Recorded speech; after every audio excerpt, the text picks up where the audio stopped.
Уобичаен скопски ден. Градот се даде во магла и отровен смог. Учениците од Општинското основно училиште Димитар Милатинов завршуваат курсовите си во два дома.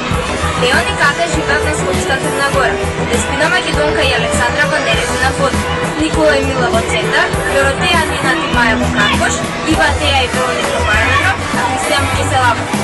Убавите денови се стригават по часовите, спортуваат и се забавуваат. Работат на седмични проекти, а сега секој брза дома. Што помалку да престојува настаната, што помалку да вдишува зарадениот воздух и разпровени сон. Во 14 часот Давид веќе беше дома. Го пречеква милениот ручек. Селечок подготвена соларна скара. Скара што тече без чат и оган, а може и да работи во текот на ног, иако работи на соларна енергија. За време на ручекот им раскажуваа на своите родители колку е темно и непријатно во градот, колку би сакале школа да го преселат на Скопска Црна Гора. Добро е било направи да скрито да замотавува. След скечиот за градска технологија се соврши на фотографија. Але сега на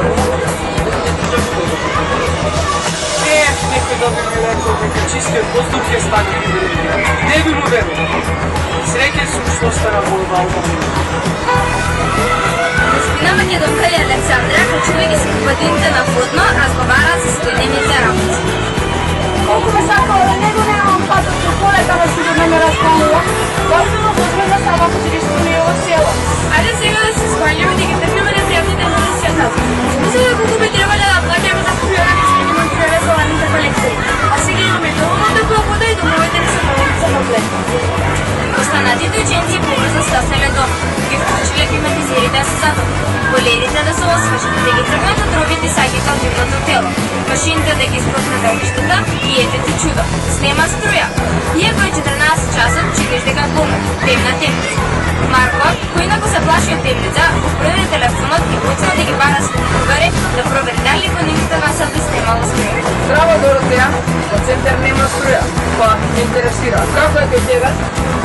Не само струја, се ми стема, светлина, топлина, храна, уште ни ручето не ми се вклучи. Имам толку и да ни надев дека прво ќе даде струја. Научи. Што ми ти нема струја, дефектот е гора. Може и да потрае. Уживај во романтика, а јас ки се јавам на Вероника, најдобро стане. Такви работи во едно. Чао. Здраво, Вероника. Здраво! И ти ли проверуваш кога ќе дојде струја? Не знам, татко ми се уште не умре од работа. Еве го, доаѓа. Вели дури во 20 часот ќе дојде струја. Леле, а што ќе правиме со домашните задачи? Ништо, и на самите не знаат дека нема струја, а детето ти се чупа и густата магла. Молев јас да го подржим опрекам на Иван, молим да бензината се ќе аутува маглата, сите ќе треба слободи. Во право си. Треба да ја помогне да го реализира проектот. Чао! Чао! Предведата учениците се растрчаа, бараа спонзори, финансиери да се изгради големиот вентилатор. Енергијата што ќе потрши вентилаторот ќе плаќаат сите жители на град Скопје. Не беше тешко да се добие согласност. Не сите им згодаа оваа матиш. По неколку месеци големиот вентилатор чисташе Скопската кухня од магла и ја прехврли во диванската кухня. Вентилаторот стана добар профилачен на магла. Од кухњата во кухњата се нарушија меѓукухњските односи, а магла како магла не познава граници на влезли во соседските кухњи, а наводно става и светски проблем. Сега се обвинува со сигурно, скоро огромни количества на енергија да се реши проблемот, но никако не оди. Стоп! Јас имам идеја. Утре се дена велосипед, а кој не умее да вози, има градски превоз. Ајде да се биеме да намалиме за водување. Утре, ако биете во гараж.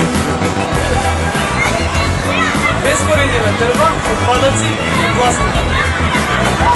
Да ги затвараме вратите и прозорците, кога го загреваме стана. Да ги затвориме ролетните, да ги навлечиме завесите, за да го навалиме трошењето на топлене во текот на носот. Токму така, а да ги отвараме во текот на денот, за да го искористиме сончевата енергија. Да ги загреваме просториите во кои престојуваме, а не целиот штаб. Не се загадува само за загревање, собирање придоње осветлување, да штедиш енергија кога не загадуваш. Така е, со внимателна употреба на електричните уреди ја штедиме и чуваме се животната средина. Големите котлински вентилатори од година в година се помалку работеат, а набрзо и целосно престанаа со работа. Останаа како споменици да не подсетуваат на некоја грдо време кое не посекуваме да се врати.